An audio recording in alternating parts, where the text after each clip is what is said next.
This podcast is made possible by the generosity of listeners like you. Kindly consider a contribution through Patreon or PayPal. Links are in the details box. Patreon is a monthly subscription that you can cancel anytime, and PayPal is a one-time donation. Any amount is appreciated. And follow us on social media. We're on Facebook, Instagram, and Twitter, the handle, the Beirut Banyan. And you can find us on our YouTube channel with the same name, and you can start watching the episodes as they're released. Thank you for listening, and thank you for watching. I'm Ronnie Chatah, and this is the Beirut Banyan.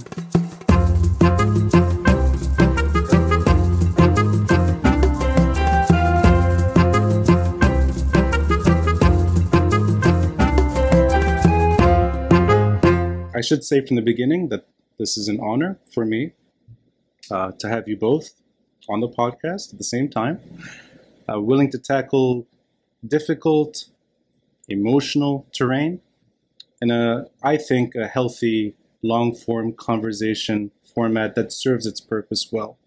And I'm going to let us sort of navigate the whole issue, but I want to sort of make it clear from the beginning, I'm no financial expert. There are many people that are very good at what they do, so I'd rather explore your personal perspectives and maybe the long view here, just the wider story that we're going through. And I'm going to start at the beginning with maybe the most difficult question, which is, it's just a month ago, in June, that you both publicly resigned, and in a way you made it clear that you were both fed up, and from my understanding, you were both on the same page, that you gave it your best, but you saw really one way out only, which is resignation. And to me, and I think many people that witnessed this, it was a very bold statement. It was impressive. And I want to just ask you from the start, do you think, looking at it weeks, 6, 7, 8 weeks later, from both resignations, that it served its purpose? In other words, did it send the message? Did it send it the way you wanted it to be sent? Or is it simply too early to put this in perspective, that we're still at the beginning, that maybe this is a very long story that's only starting right now? Well, to me, it's early to tell, honestly. I think it will depend on the capacity of the Lebanese people to react. If they are dragged too quickly into extreme poverty, if they abandon the movement that they started, if they accept to see the country stabilize at a very low level, at a level like, Yemen in our region, for instance, or worse, this would take us to different areas, and I would probably at that point in time realize that, well, it didn't serve so much. Having said so, this time it was important, I think, to tell the Lebanese what I believe was being prepared for them. In different words, when the 1990s started, we were putting together a system that, in my personal opinion, was a very bad one after the war. And it took the Lebanese people a very long time to understand what the bases were, what it was about. And before the middle of the 2000s, very few people had realized how pervert this system was. We are today at crossroads, and we are building a new system on the collapse of the previous one. We have a corrupt elite that is taking or trying to take what remains of the assets and wealth of the Lebanese. And I think they should be very careful about that. And this is why I'm saying that the difference, if you want, between this moment and many other moments since I joined the public sector is that there was a big opportunity because we were really touching on the serious issues in the system for the first time.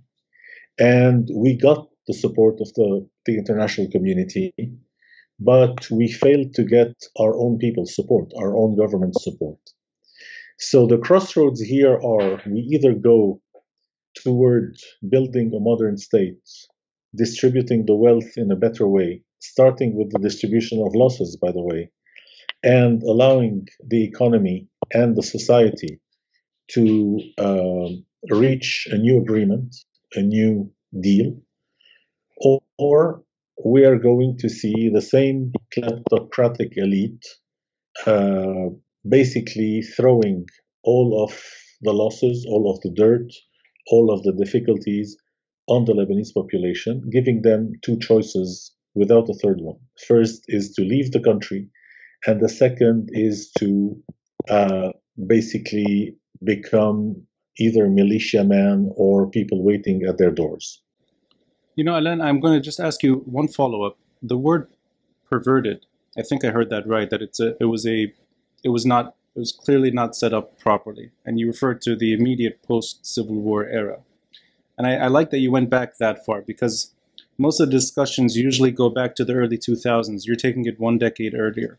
Can I just ask you what you meant by perverted? Is it more that it's the Ta'if era that sort of there was a built-in mismanagement, and that includes the geopolitical story that we're familiar with, the Syrian sort of the Syrian indirect and then direct sort of engagement with the Lebanese state. Does it include that, or is it more domestic that the Lebanese politics did not reemerge properly? I'm just trying to understand the word perverted.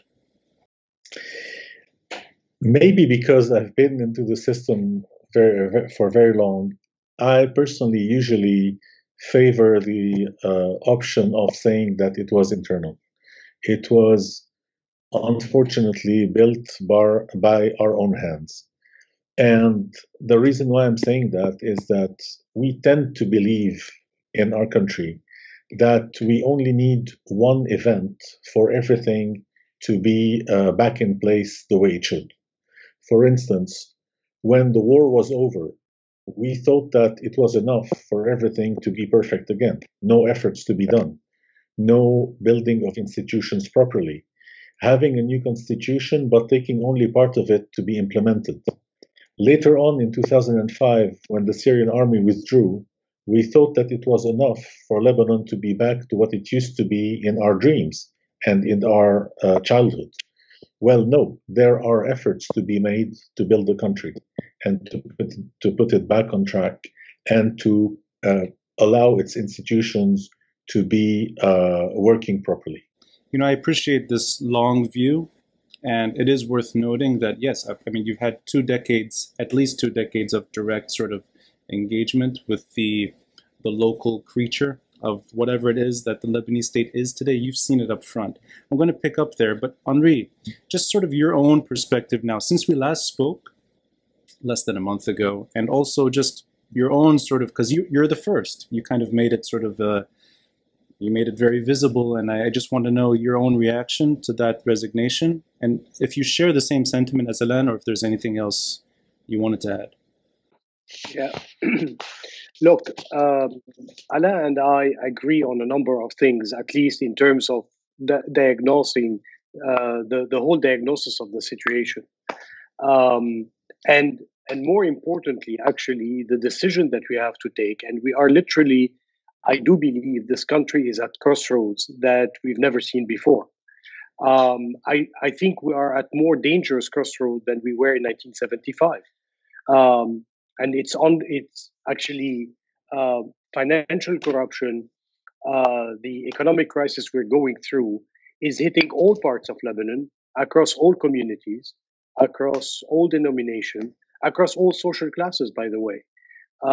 There's no one who's left untouched. It seems to me that the driver of the car is sleeping on the wheel. Time is not of the essence. Um, we are in the middle of an imploding, social, economic, environmental, whatever you want to add to these chapters, and yet, as you know, the IMF negotiations are stalled, to say the least.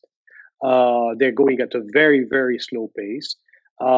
It doesn't seem that there's an urgency in dealing with the big chapters. We're fighting about things that are completely irrelevant. Um, and no major decision are being taken in terms of reforms, which was the major decision behind my resignation.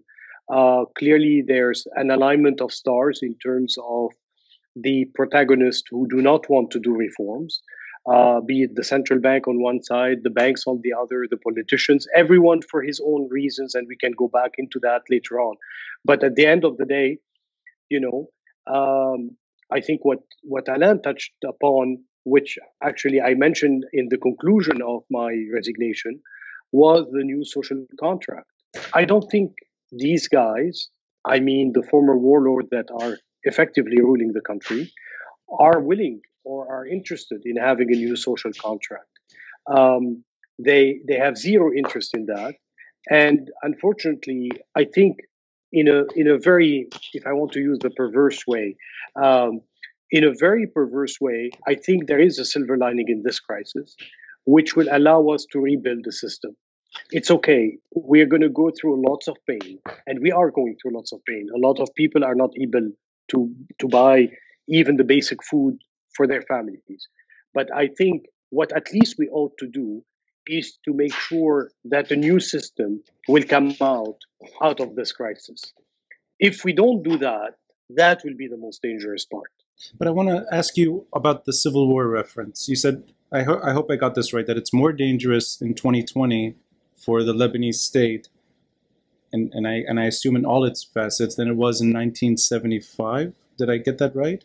That the potential for an outbreak of hostilities is greater now, or is it on the economics sort of, the financial sort of story, more than the actual violence that we saw?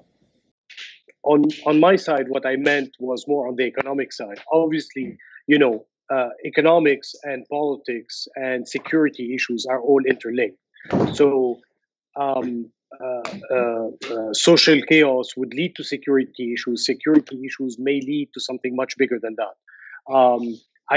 We don't know how it's going to spill over, but I can also see the moment people are going to realize the depth of the issue of the financial crisis, the fact that really a lot of that money is gone, has evaporated, may lead to some, for much less than that, there has been wars out there. So I'm not sure how it's going to spill over, but clearly at some point there will be a trigger, and that trigger would lead us to really uncharted territories. Before we get sort of back into the more recent sort of story, I appreciate this perspective, because I'm not old enough to know what it would have been like to grow up in the early 1970s in Lebanon. And I like that the Civil War is coming up in this conversation. And Alain, I hope I got this right in terms of quotes. It's from a Financial Times piece not too long ago. I think it was just over a week ago, that you saw old demons coming back. And it was a reference to the Civil War era. Are you also echoing the economic story here, or is the old demons more in terms of the politics that led to the sort of outbreak in April 1975? What were the demons in that quote? Well, they're on both sides, obviously. Just like what Henri just said, all of this is very much linked together. And I will not say, I will not repeat what he just said, because I fully agree with what he said.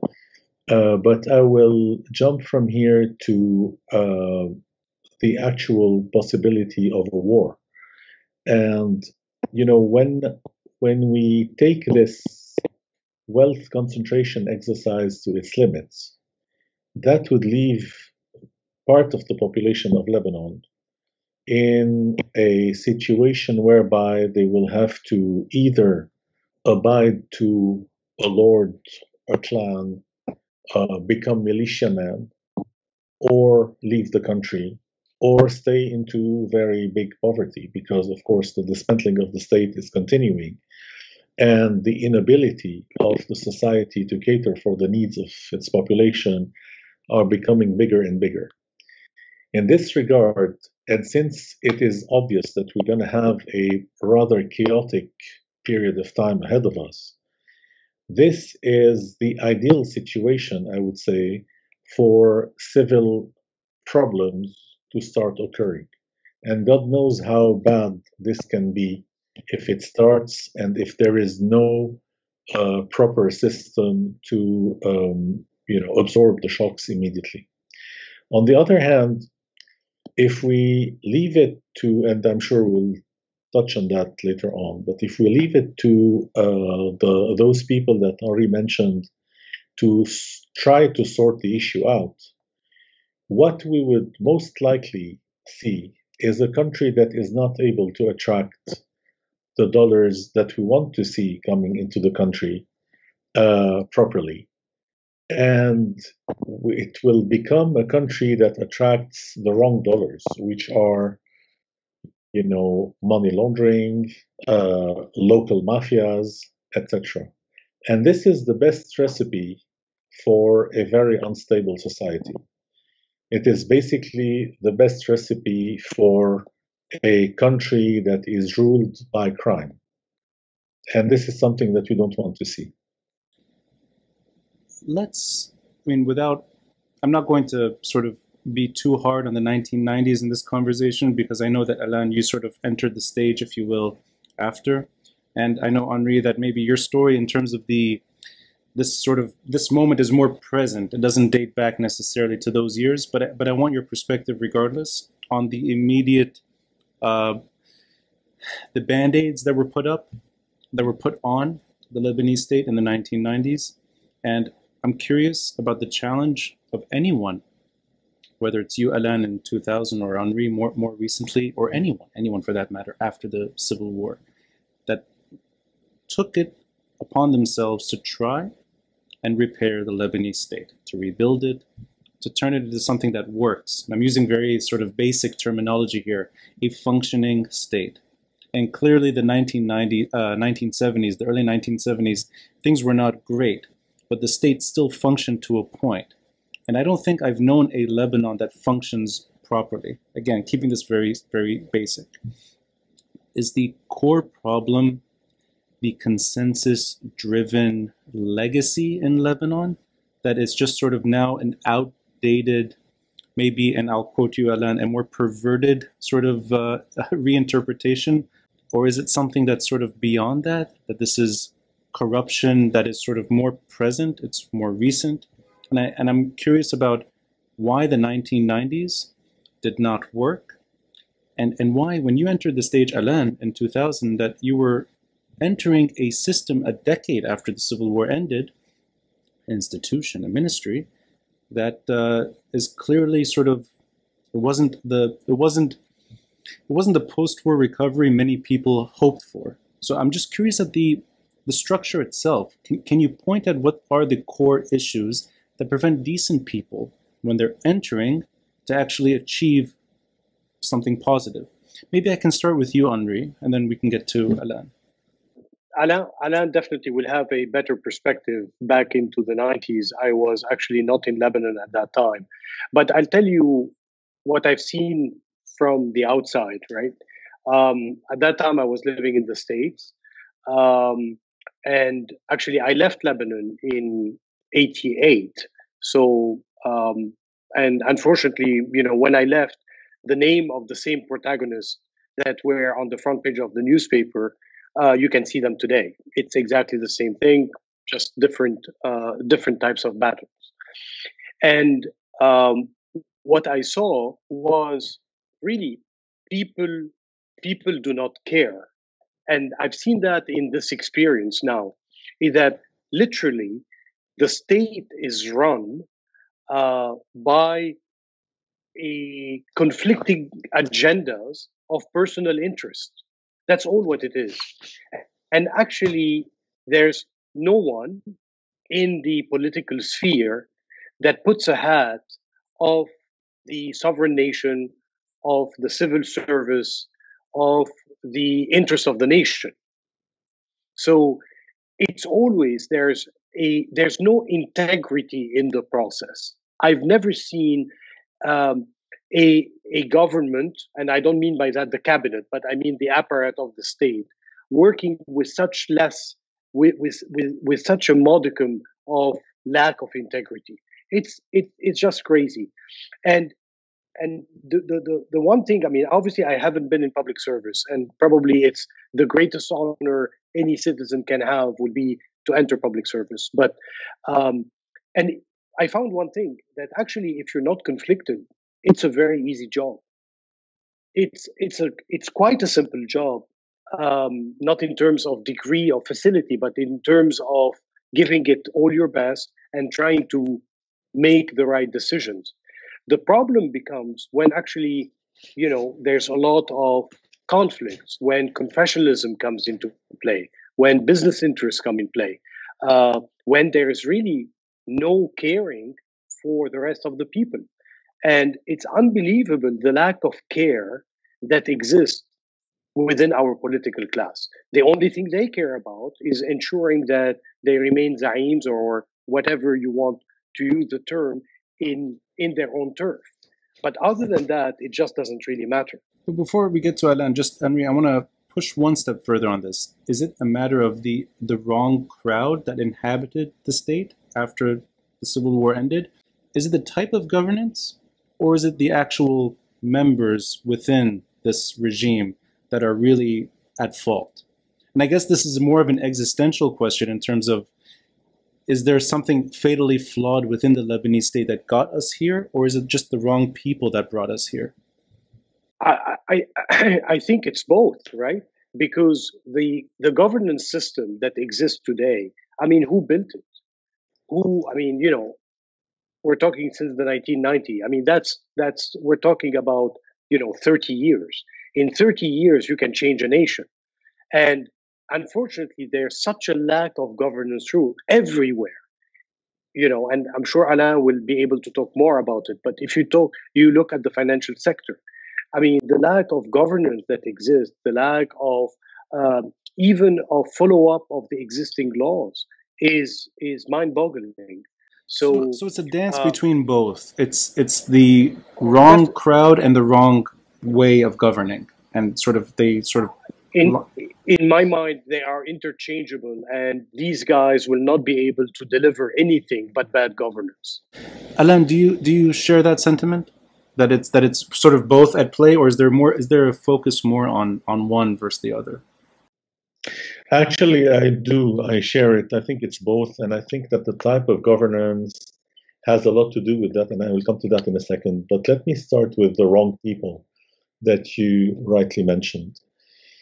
At the beginning of this exercise, the Lebanese state was about to absorb, militiamen, people who were against the patronage system, whoever was to be pleased in this game-changing period where we were moving from war to supposedly peace. And normally, when you absorb these people, when you integrate them in institutions, the bet is that a few years after, they are outnumbered by civil servants, and they have to, play the game, and slowly but surely the story goes behind us. But the major issue in Lebanon is that these people joined in big numbers, but their bosses, when they were militiamen, became the bosses of the ministries.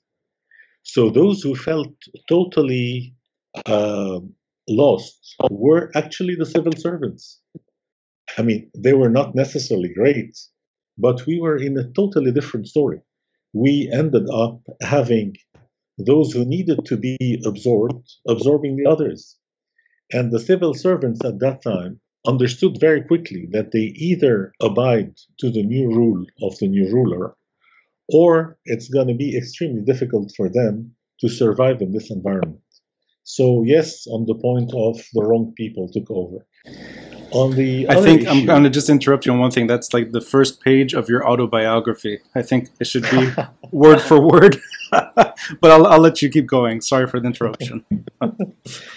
On the other point, when the war stopped in the streets, effectively the war did not end. It was just taken within the cabinet. And we started having those governments or those cabinets where people were never working together. They were basically always working against each other.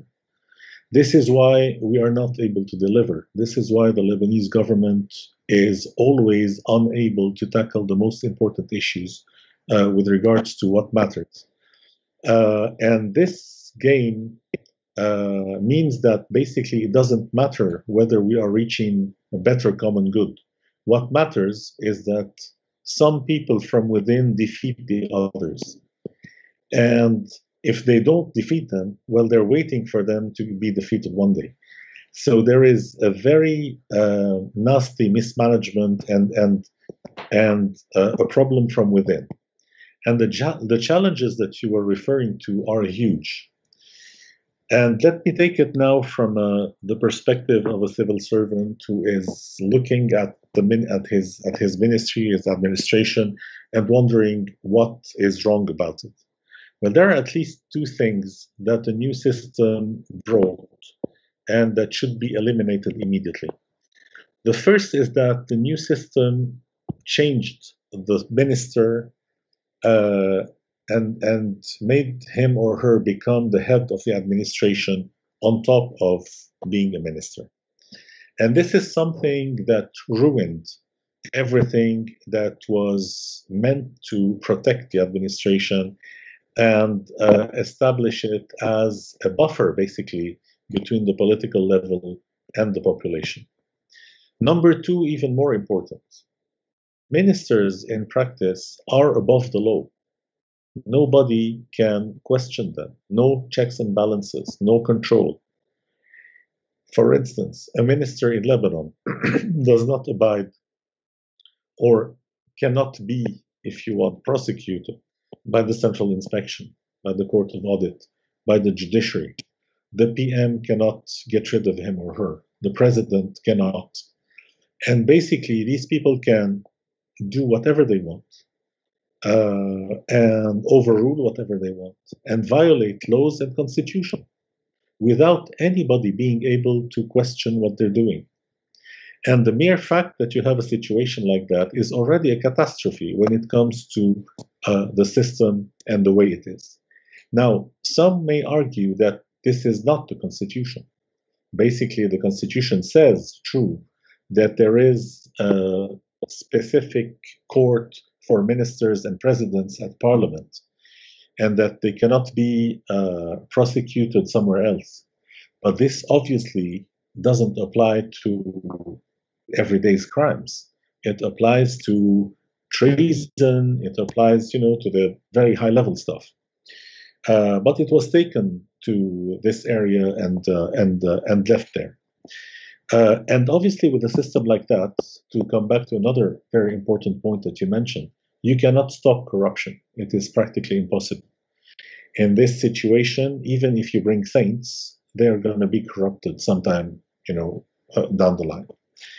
And finally, this situation that you also alluded to, which is consensus, this is what I call consensus dictatorship. It is a terrible situation whereby you dilute responsibilities. And when anybody who is acting in very weird manners can get along with that, can get away with that, simply because there is this dilution of responsibilities, and because everybody else who have no clue about the topic that he or she are managing have gone along with him. And finally, if I want to sum it up, as a civil servant, I always had a few dilemmas in front of me all day long. And I think that they will tell you, important things about the way we interact sometimes with our political hierarchy. The first one typically is about the civil servant who is doing the right thing, but who is going against the minister. My job is to support this person, is to encourage them and to help them and to go the same way. Reality is that when I do that, these persons end up being thrown, God knows in which irrelevant place in the ministry by the minister. What do? Do you try to help them out without confrontation, or do you push them to do the right thing and then blame yourself for what happened to them. That's a serious dilemma. Another one is there's a nasty deal going on. You end up seeing that there is something fishy that somebody is trying to push forward. I took the line that systematically I would oppose it. This is my job. But very often I know that simply because I oppose it, it's going to be taken above me to the Council of Ministers, where it's going to be approved anyway, and it's going to cost the citizen even more because people had to buy support at the Council of Ministers at the expense of public money. That's another dilemma. And finally, the big one is when you see a rotten system like that, do you let it go down or do you keep fighting to let it continue despite how ugly it is? I want to tackle one thing about that dictatorship, the consensus-driven dictatorship, and I like that description. Is it that I like the perspective, why Lebanon has sort of degraded or devolved to a point in 2020 that it seems ungovernable, but not that long ago in Lebanese history there was some hope, and then before the civil war it worked to a point. Why that? What is it about that word dictatorship that's new? Is there certain authority that comes from the war that just didn't exist before? That there's warlike behavior within the Lebanese state? I mean, because I'm curious why this didn't happen at Lebanon's birth, that it's happening in 2020.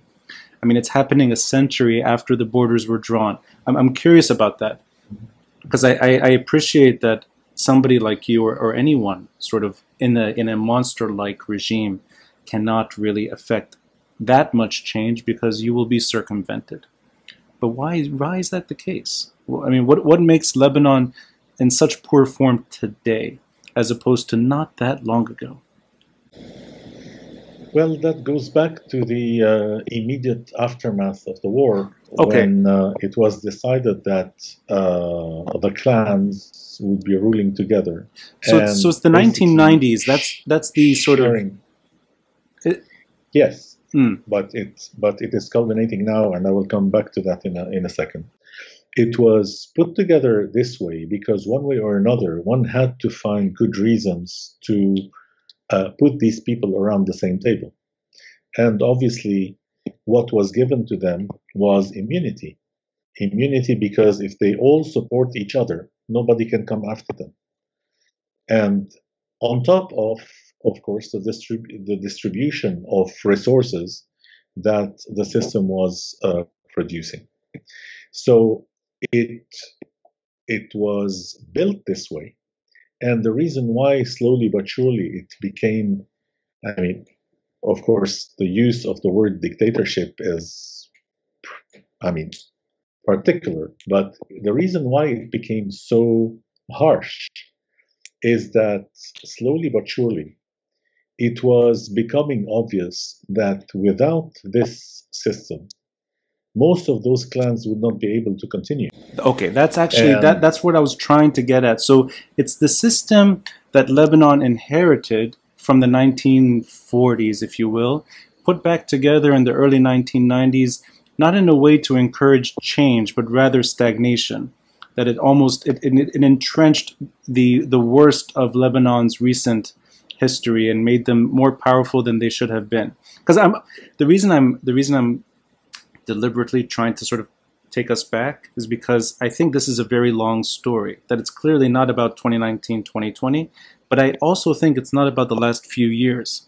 I think it goes back a lot earlier. So that's why I'm kind of, and I appreciate what you just said, that it doesn't encourage positive change in its reinterpretation, if you will, from 1989 on. Did I get that right? That it's sort of, it doesn't allow for much room for improvement.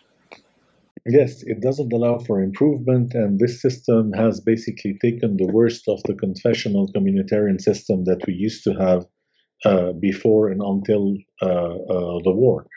in the sense that before there was a distribution, of course, but every citizen didn't necessarily have to go through one or two leaders from his own community or her own community to make it to any level within the state.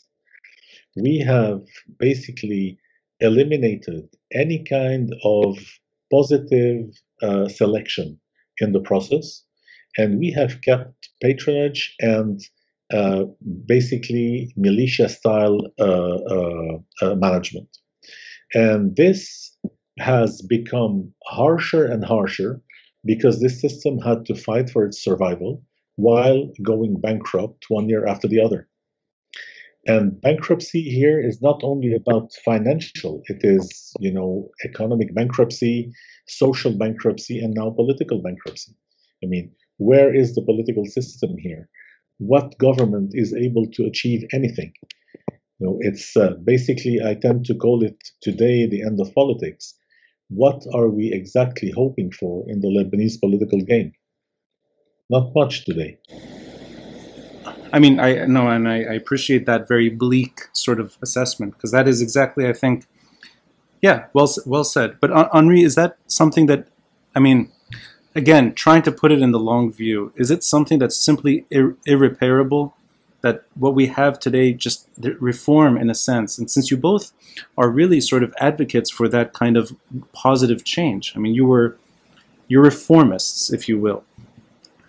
Is that something that you share, Henri, that it's too late, that this way is over, it cannot be reformed, that it has to be sort of dislodged altogether? And again, looking at it from the long view, is that something that sort of what Alain said, does it resonate? Do you remember last time when we had the podcast, you asked me, you said if there is one reason that you were to identify to blame the problems that we experience today, what would that be? I remember you said and my it. answer was, yeah. And I said, I said religion when I should have said confessionalism.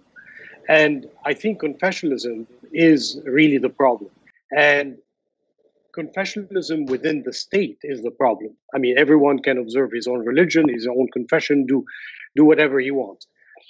But the real issue here is that unless we move towards a secular state, there will be no political improvement in the country. This country has to be able to move towards a fully civilian, secular state, where competencies are basically the paramount criteria, where political parties are not based on religion, are not based on affiliation, but they are based on a program, a social program, an economic program, an environmental program, whatever makes a traditional party in the rest of the world. Today, the party that we have do not run on they don't have a platform, they don't have a program. It's basically, you have the whatever confession you want to take, a Shiite, a Sunni, or whatever. But this does not make any sense. We cannot build anymore. We cannot keep on going like this. We need to have, the right policy on education. We need to have the right policy on health coverage. We need to have the right policy on women's rights. We need to build a society where people, when they are born, people who grow, want to look forward to stay here rather than going outside. What is the business model of the country? The business model of the country, since its independence, has been to export the youth so that the youth can basically work outside, and we import the dollars. I mean, this is a model that does not work. We want a model where we build things from the inside. The reason I bring this up deliberately is because, and I'm younger, and I know my perspective is limited, but the glory years that everyone talks about was the same type of governance. So that's why I'm curious if and I'll go with you. I share that yearning for a secular society. I think that I think that comes with experience, that it seems to be a sort of a model that attracts me more than others. I'm not a big fan of power sharing among communal elites, so it's not my thing. But I'm curious why that model made Lebanon shine to a point, or Lebanon shined with that model in its recent history. It was not a secular state in the 1950s or 60s. Clearly not. So that's kind of why I'm trying to always reinterpret what's happening in that long view. I mean, if secularism was the natural evolution of Lebanese history, I would assume that it should have already taken some traction, but it hasn't. And in 2020, even though that sentiment is shared, it's still something that I really can't see happening. I can't see a true secular state emerging in Lebanon. So that's kind of why I'm trying to get at 1990s until 2005. Clearly, Lebanon was mismanaged for a number of reasons, not just by Lebanese, and I share, Alain, your sentiment. Even though local actors were horrible, most of them at least, that their true colors shined after the civil war ended. We also had the Syrian regime heavily involved, so that cannot be sort of removed from the story.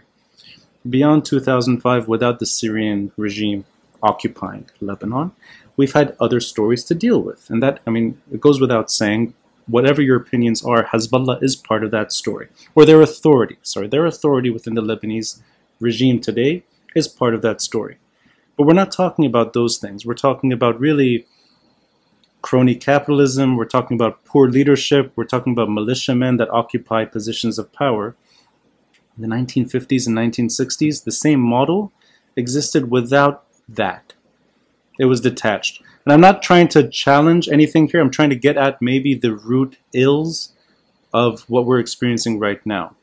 And that's maybe that's not the best question, but if you can maybe add to that, and why Lebanon is so disfigured today, but it wasn't before. And I'm sorry I keep repeating that point, but I'm curious and it might be a hypothetical question. Does it really come down to the method of governance, or is it something that Lebanon needs to address first before we can get to something that works better? Alain, if you can maybe add to that. Yeah, I actually very much like the question that you just putting forward, and that is precisely because we are in a process of looking for what could be the right approach for the Lebanese society. And you're right, in the past, what made Lebanon so nice was also a communitarian system. Having said so, let's keep in mind that those glory years were only about 3 decades, nothing else. Number two, we had honestly better people in charge. I mean, we have to admit that at that time, despite everything we used to say about our elites, we had people who knew how to grab the moment, who knew how to react positively to things, who knew how to take advantage of what was happening in the Middle East, and plenty of things were happening in the Middle East at that time, and so on. And they made good choices. And I would add to that one very important point in my personal view, and that is that the state at that time was respected. In my personal opinion, the main reason, and I tried to tackle that earlier on, is that the state at that time was considered as the strong side. I remember I was very young, but I remember that policemen in the streets were respected. Judges were never considered as, taking the wrong stance and being corrupt. It was a government that was collecting taxes, that was basically saving enough to buy gold, and so on. The problem is that the state after 1989 was by design the weakest counterpart. Any clan that would clash with the state since 1989 would be the stronger side. Take what happens when you have a crime, somebody who murders somebody else. they would tell you very simply, well, yeah, we could not find the guy because he's hiding at this politician's place. I mean, can you imagine something like that? This used to happen in the 50s and the 60s, true. But at some point in time, the leader had to let go. I mean, the person who was protecting this guy. Take the public money issues. Nowadays, it is considered as, practically normal practice that, well, of course, I mean, the guy is a minister. He's allowed to, you know, uh, take into consideration his own needs. At that time, that would simply not be accepted. And then there was also something about the society. I remember very vividly, I was, I think, 5 or 6, and I was asking my mother while leaving church, Mom, why are those people very nicely dressed standing outside? And she said, well, they don't have a good reputation, so the priest doesn't allow them into the church. It was a totally different relationship with ethics.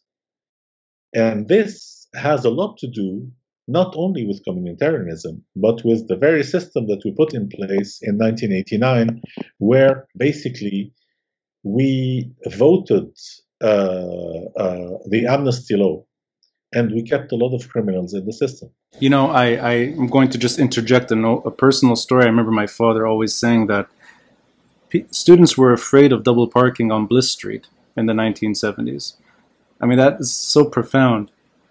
So you get a ticket, and you had to pay. It's not like you couldn't just tear it up and walk away. You had to pay that ticket. So that is a very sort of, I like that respect, not in a silly way, in a fundamental way, that the relationship was healthy between citizens and the state. Henri, is that something that yeah. Yeah, I'm going to say two things. First, now we worry about triple parking on the street. double parking is okay. Triple parking is the problem.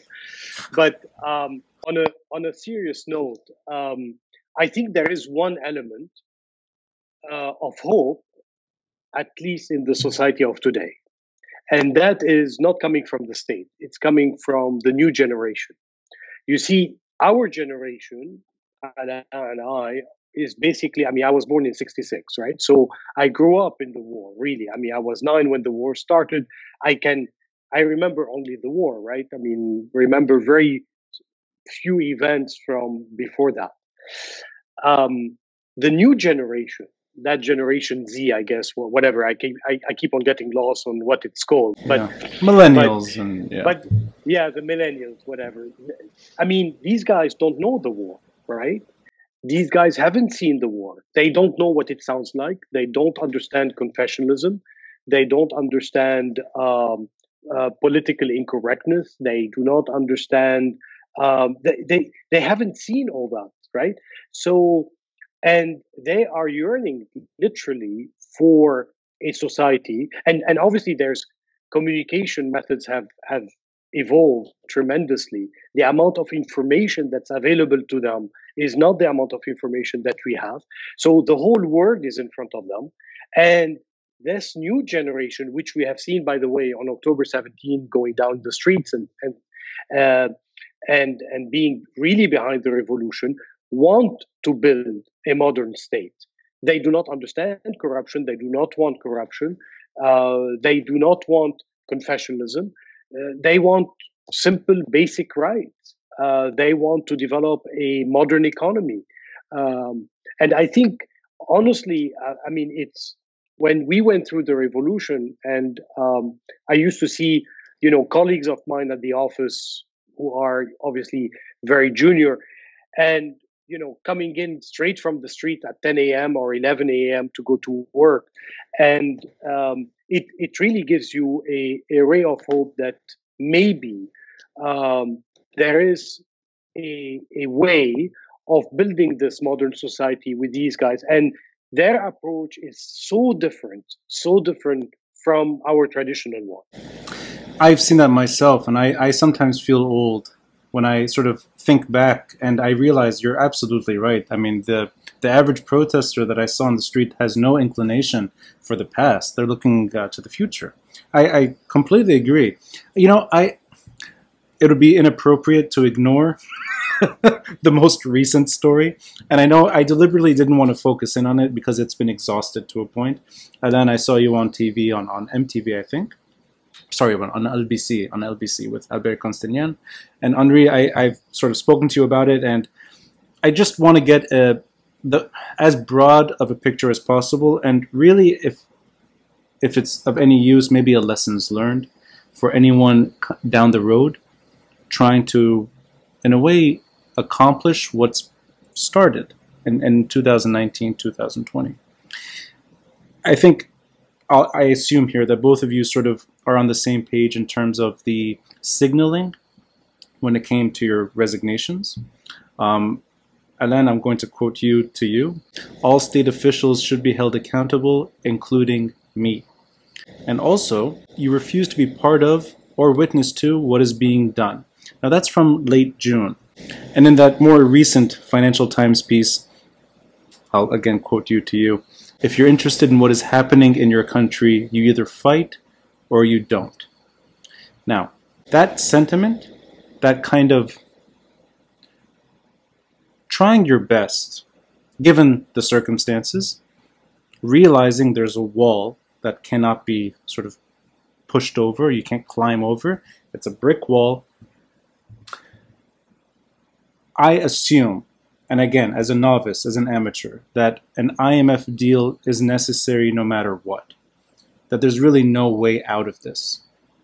And I also assume that even though there's been a lot of pessimism, in particular, since your resignations, almost sort of that things are so bad at the moment, and that sort of your resignations is a consequence of that. I still assume that there's really no way out. If Lebanon is to at least heal financially, economically, some deal has to be struck. Maybe, and I can start with you, Alain. What are the conditions, in your opinion, as someone who's lived and breathed this thing for 2 decades? What are the conditions today to get there? Is it something that requires pain? Are we at the beginning of seeing maybe a deterioration to a point that there are people that feel threatened, that they may actually, it's an issue of survival, that you'll see something very damaging occur that would lead to maybe positive change? I mean, do you see any bold actors willing to take charge here and risk their reputation, if you will? I mean, and I'm saying this in a very vague way because I'm trying to avoid the sort of, and I'm not trying to make it personal, I'm not trying to sort of name individuals here, just the broader story. What are the conditions today with your resignations to get to that deal? Well, with reference to the fight, you reach a point, especially when you are at such important crossroads, where you do believe that to be able to give it a real fight, you have to retrieve your freedom. And it is impossible to have this freedom when you are part of the administration. Because at the end, in circumstances like that, a major part of the fighting is the explanation, is being able to talk freely. On the other hand, what you very rightly pointed to as this remark about everybody should be held accountable, including myself. In a normal system where your hierarchy does its job, or where justice does the job, or where the media do the job, you wouldn't have to add this, including myself, because that would happen normally. But it happens that the only thing that remains in a situation like that is utmost transparency. The worry is that because willing to take responsibility, because people are not willing to act and take the risk of the consequences of their actions, there may be this situation where the country has to go very low, to the lowest, before we come back to reason because we have no other choices. And we start discussing again, but after losing a lot of money and losing a lot of time and inflicting so much more pain on the population. In other words, what worries me today is that the plan we were supporting was obviously torpedoed by this alliance between some specific politicians and some specific bankers. But what worries me is not that there will be something instead. What worries me is that what they want to promote instead is going to be terrible for the public money. At the end of that, we will unfortunately be back to square one because we will have to go through the methods that we were hoping to promote from day one. And that would have been a lot of waste for not much. So yes, we will probably come back to the IMF. We will probably be brought back to the IMF. But this amount of time that we would have wasted is unfortunately very, very bad for the Lebanese. Before we get to Henri, I mean, it's come up several times in the conversation, these references to the Civil War. And that's a very bold assertion that certain actors would rather see the Civil War than an IMF deal and for their own survivability. But that's a very dangerous sort of moment that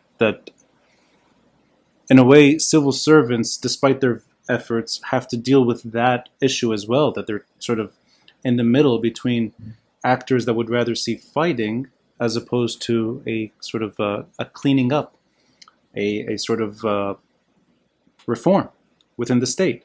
So is that your own immediate experience, Alain? Without, again, I'm not sort of insisting on any names here. I don't want to sort of put anyone in a delicate position, but just, is that your own immediate experience, that you dealt with people that are ready for battle as opposed to negotiation?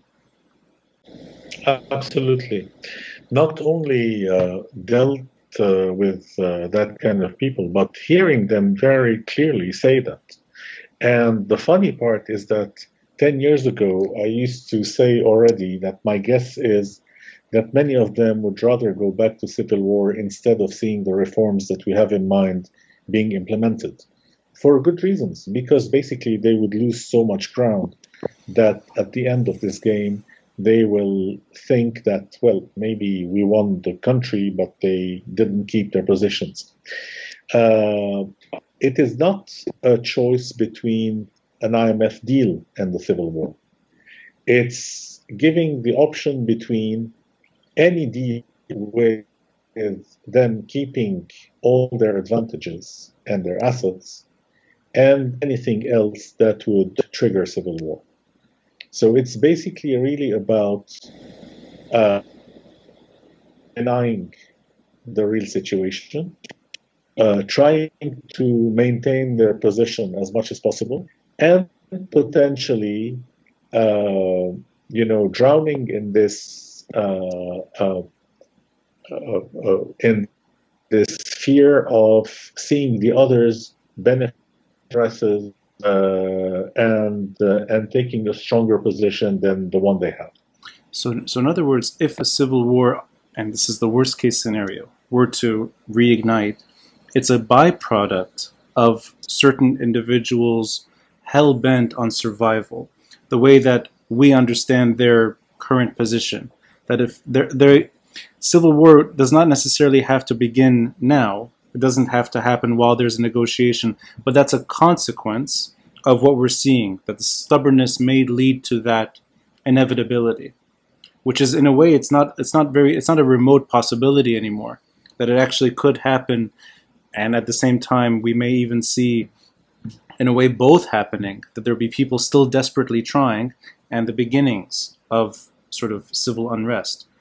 I mean, To Well, me, as somebody who has been trying to observe this moment every single day since it started, that is so far away from the euphoria of October 17 that it's almost like two different stories at play.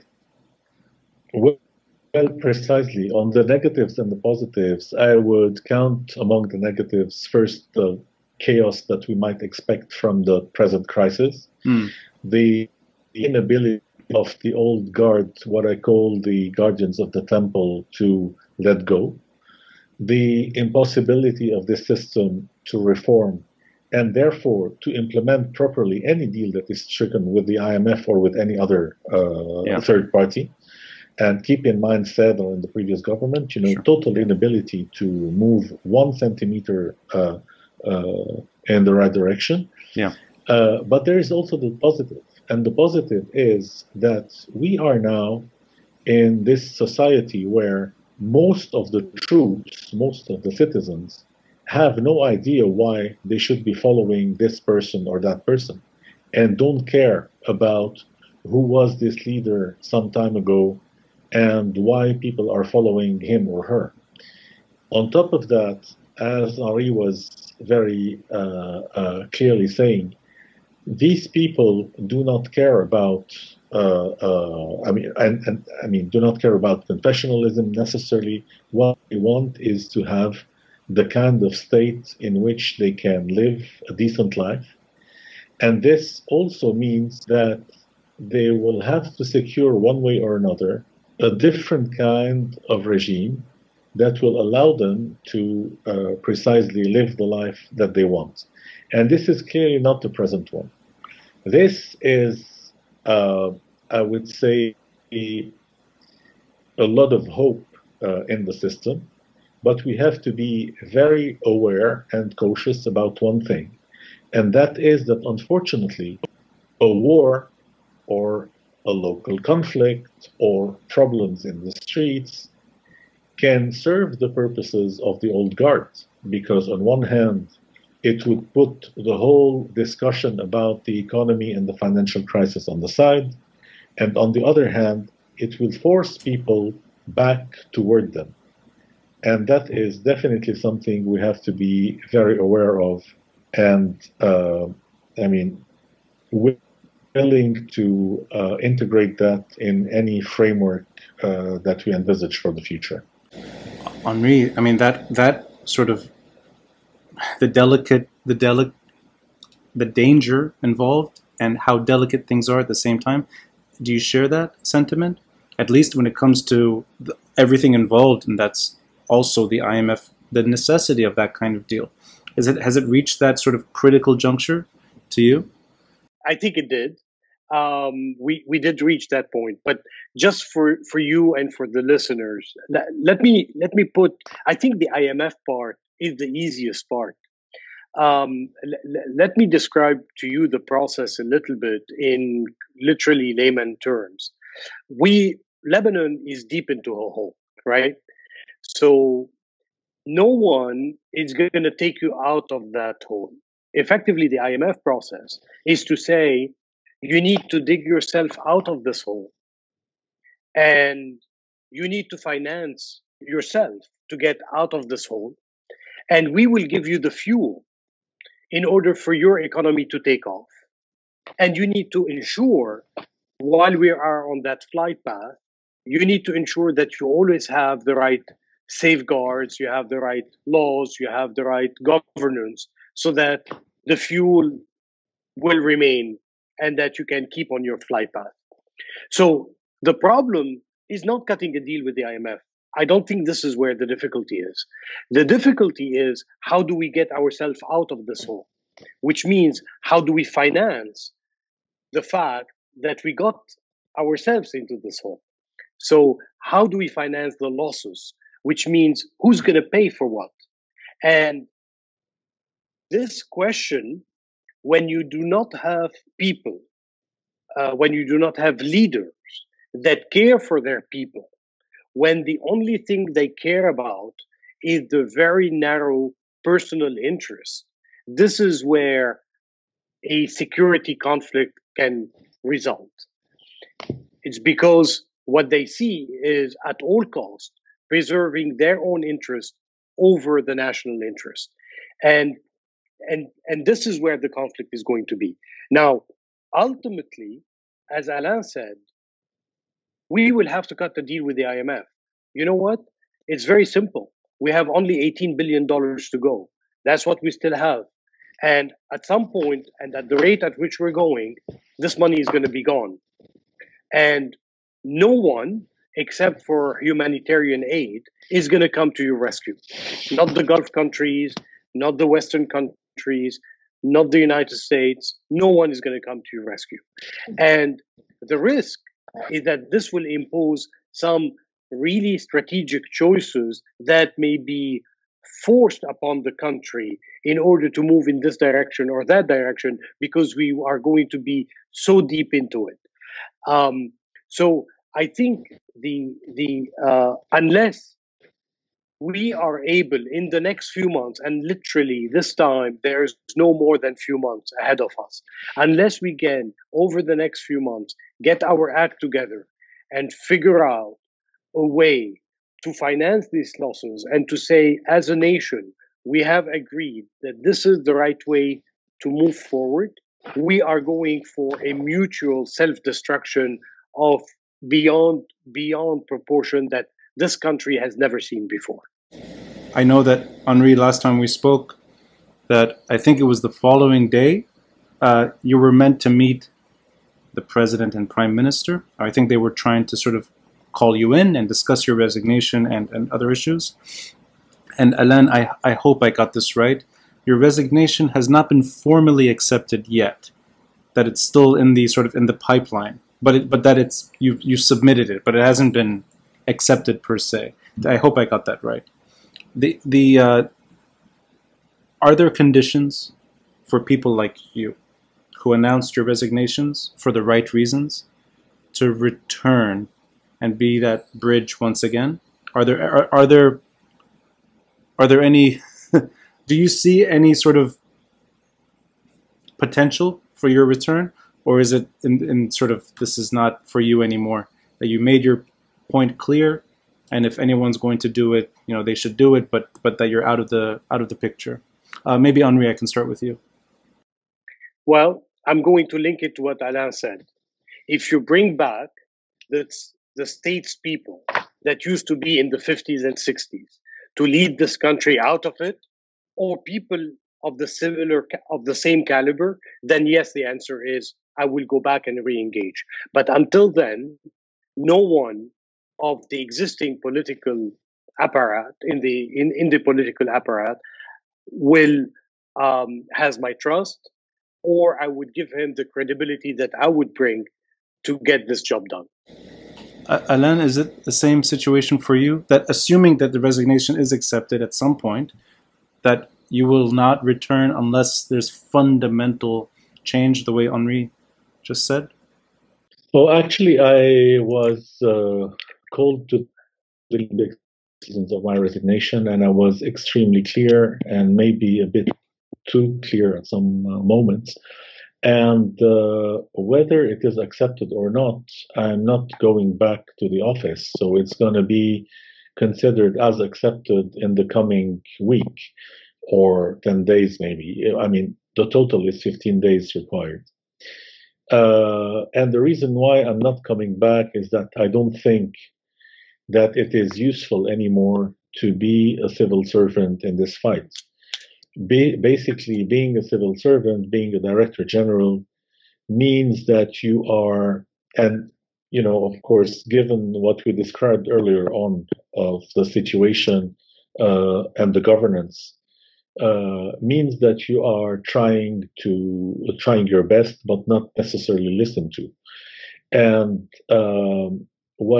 the best that you can expect in this situation, if you have your credibility and if the international institutions and bilateral respect you enough and listen to you, is that you are a strong advisor. But in this process, being a civil servant who has to accept the decisions that I can see very clearly taking the country to a situation that I don't wish for at all is not something that is negotiable at all. Whether I will continue to fight for what I believe for my country, this goes without saying. But this resignation is certainly final, and there is no way to come back. And the issues that would make it, would make the situation better and allow for the process to work. Everybody knows what the prerequisites are. The question remains who is able to implement and where is the will for implementation. And I'm not going to take you through the nitty-gritties of what is required, but it is once again that the system will find it extremely difficult to introduce the reforms that are needed. And therefore, it is very important to come back to a situation where we can take the opportunity to changes in the governance, in the system, together with the changes that are needed at the financial and economic. I don't get the chance that often to speak to both of you, Henri and Alain. And the last time I spoke to Henri, he shared a very sweet story of just sort of meeting my father on a plane and having a conversation somewhere, I think over the Atlantic, maybe, if I got that right. Just a flight, and they just had sort of a back and forth, an exchange of ideas. Alain, before we started recording, you said something very, very sweet. And I just want to get, maybe if you can, any memory of your exchanges with my father. And I know that it may be one of the shortest tenures in the Ministry of Finance, or I don't think it's the shortest, but it's very short. And this can be, I mean, you can say whatever you want. I prefer the sort of, if it was tense, I'd like to know that. If it wasn't tense, I'd also like to know that. Just a memory of dealing with someone like him, and at the same time your own sort of work and your own role as a director and his role as a minister. I would love to know just a little more about that relationship, and if it's not at the ministry, outside the ministry as well. Just your own memory of actually, yeah. If you allow me, it's going to be both at the ministry and outside the ministry. At the ministry, I have to tell you that when your father became minister, I didn't really know him, and to me, he was like, oh my God, he's close friends with Fuad Senora, and we usually didn't get along very well together. And to my surprise, that's the most diplomatic. It was that's very diplomatic. But yeah, sorry, keep going. But to my surprise, it was one of the most enjoyable relationship that I've had with any minister. And the funny part is that the Nora's team would come and tell me, how come the relationship is so good? I mean, can you explain to us what happened? And every day at around 3, he would call me and say, Alain, it's time for politics. So I would leave my office, go to his, and the amazing thing, and I'm not throwing flowers at all, the amazing thing about your father was his outstanding ability to find things that are interesting in anything that people would tell him. And he would have this capacity of, from any idea to build on that and to reflect on that and to, get something positive out of anybody's minds.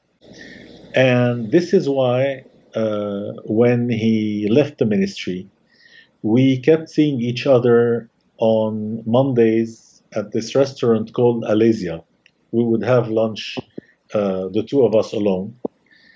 And funnily, we would discuss a little bit politics, not finance at all, and a little bit also of quantum mechanics. There you go. So now I know. Now I know that you know him. because that is what he used to throw on me all the time. He would like corner me and say, "We have to talk about." I'm like quarks and things. I'm like, "What are you talking about?" Exactly. And he knew that I was passionate about that, and I knew that he was also. And by the way, I will send you my book the moment it is published, because it has a little bit to do with that, but that's a different story. And there, that I would like to tell you, that's the funny part. Yeah. One day he calls me. I was having lunch with the French ambassador, and he says, "Alain, please try to get rid of him quickly, because we need to do something together." So I basically did.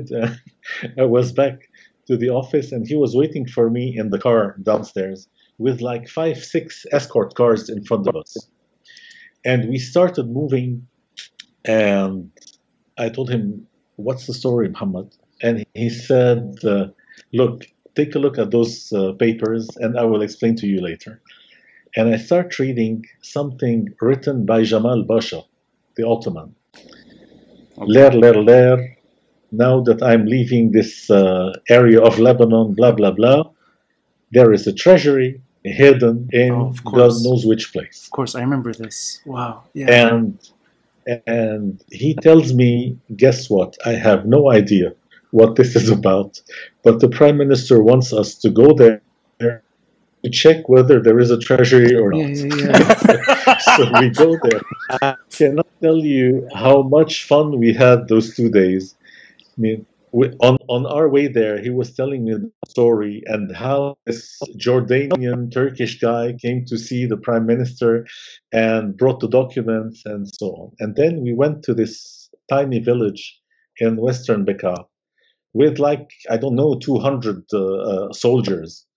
And they brought the guy from his place, opened the maqam. It's a religious place, and started demolishing it. And we were standing outside, and half worried and half laughing. it was so unbelievable. And at the end, I told him, "Look, there are vans from TV stations." He said, "Okay, it's time to move on."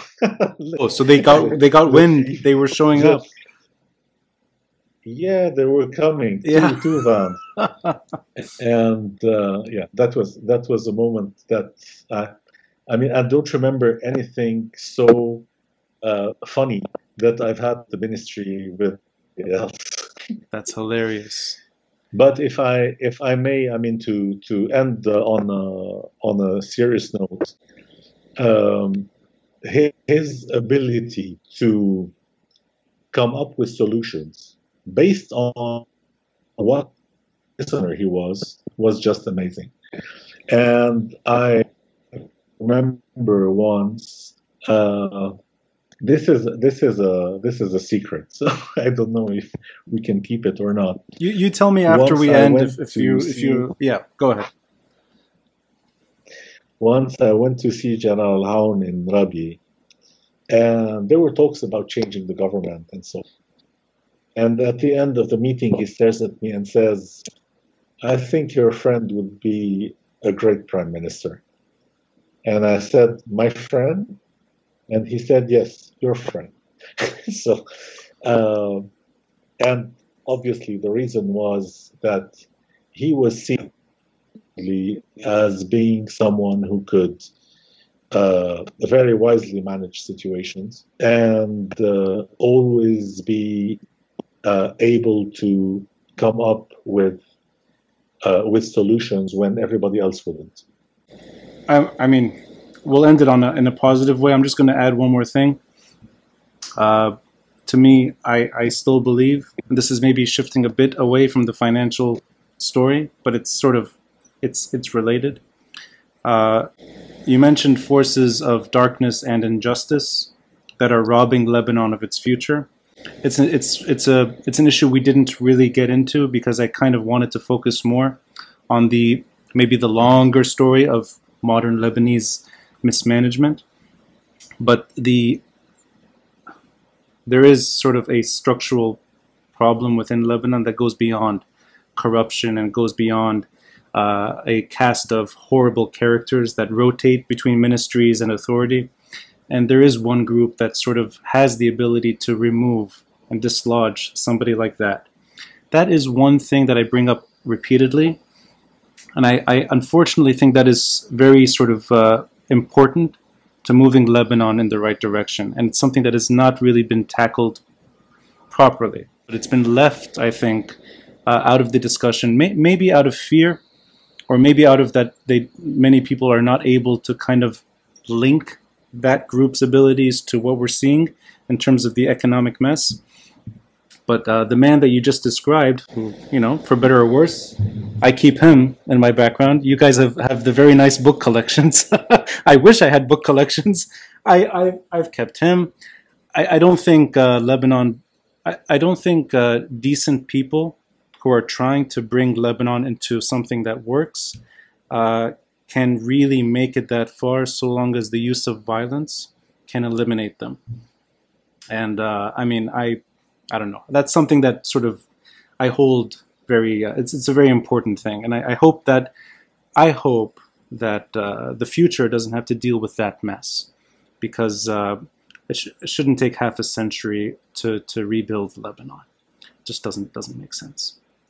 But I'll keep the ending positive. So on that note, very, very kind to share those stories. You took me back to that treasury mystery. I vaguely remember that. This is a while ago. And the maps and trying to find the treasure. This is the Lebanese state looking for money. It's hilarious. It's hilarious. And then he had to one of the villagers what a minister meant. He told him, "Who are you?" And he said, "Well, you know, I'm the Minister of Finance, and the government asked me to come here." And he said, "What's a minister?" Shuhaid al-Wazir. Yeah, exactly. Yes. No, and I can see him doing something like that, and in a way enjoying it.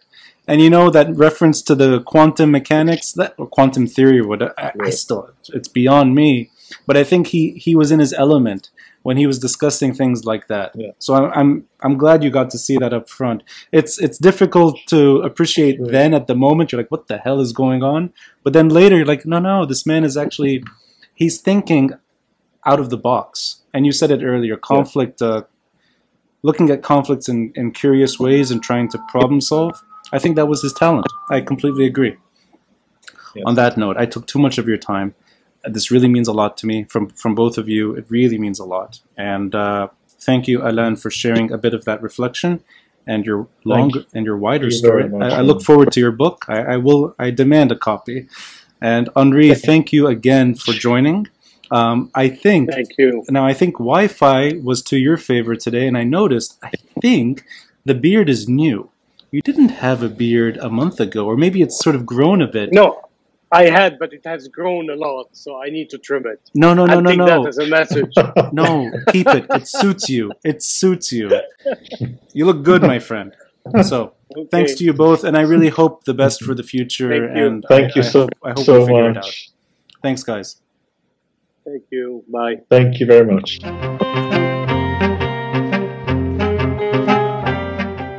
Thanks for listening, and a friendly reminder to help support this podcast by contributing through Patreon or PayPal. All links are in the details box below. Until next time, I'm Ronnie Shatah, and this is the Beirut Banyan.